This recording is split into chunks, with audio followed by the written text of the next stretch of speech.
میدونید قدیمیت چرا اینقدر قوی بودن؟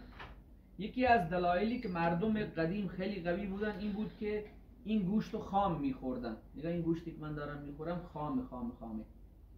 ولی یکی از لاکچری ترین غذاهای بلوچستانه. یکی از دلایلش اینه که درست کردنش خیلی سخته. دلیل دومش هم همون بحث خوشمزگیشه. به این گوشت‌های خشک که با اناردانه و نمک خشک شدن میگیم تباهه. ما تباهه که یکی از لاکچری ترین غذاهای بلوچیه تو این بسته‌بندی های خوب داریم میفروشیم. هر کسی که قصد خرید تباهه داره مشخصات رو پایین می نویسم، حتما خرید کنید تا یکی از لذیذترین و خوشمزه ترین غذاهای بلوچستان رو حتی تو تهران بتونید تست کنید. درست کردنش راحته، با یه آبپز معمولی است. آنیس باشه؟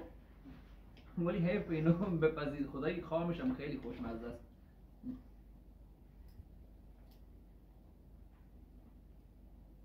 آنیس باشه؟ ها؟